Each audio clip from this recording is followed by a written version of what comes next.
This is Lindsay Mann with Cloud9Stampers.com, and I wanted to show you a really easy way to make a shaker card.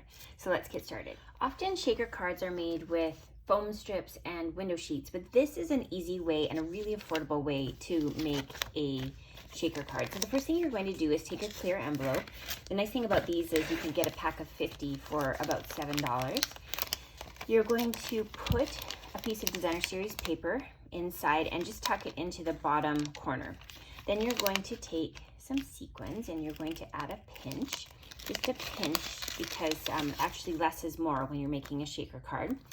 Then you're going to go ahead and peel off the backing of the clear envelope. Make sure that your paper is still tucked in there, and then you're going to fold it all the way over so that it's sealing in the edge of your Designer Series paper. With this part here, you're going to take some Tear and Tape.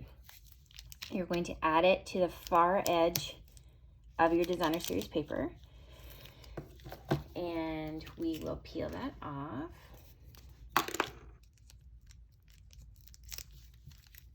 And then you're going to fold that flap over top. I like to use Tear and Tape to hold this in place because it's a little bit of a heavier embellishment. So I'm just going to go right over top of that flap. It just gives some extra insurance as well. And we will seal that on. And then we're going to mount it onto our card front.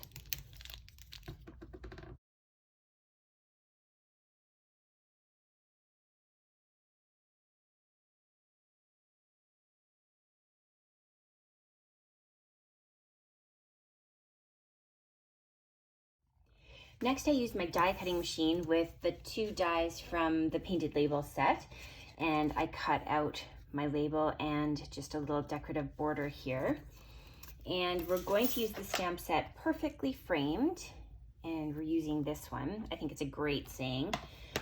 And I'll grab some black ink, ink it up, and then we're going to stamp that right in the middle of our label. But really, any greeting will work here.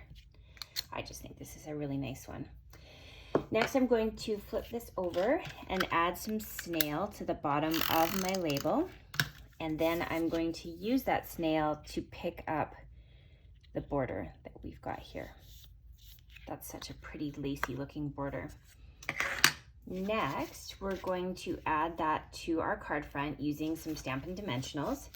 And again, when I've got an added layer like this border, I like to give my extra insurance policy by just putting some extra adhesive over top of it, because we're adding them anyway, so you might as well just make sure that it's going to help hold those things in place.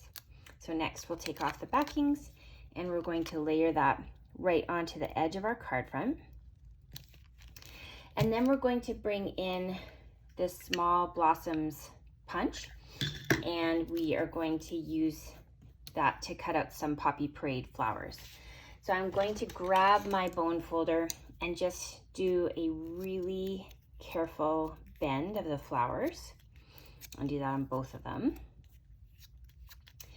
And then we're going to use mini glue dots to hold these in place. So find the glue and pick it up with the flower.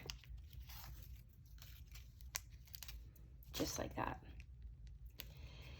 And now we're going to finish it off with some of the extra sequins. So I'm just going to pull out a few of the black because we are making them look like poppies.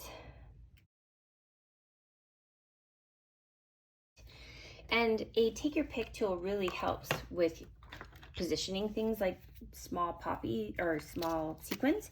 So we're going to just add a little bit of multi-purpose glue, and then we're going to use the take your pick tool to pick that up and then basically deposit it exactly where you want it to go.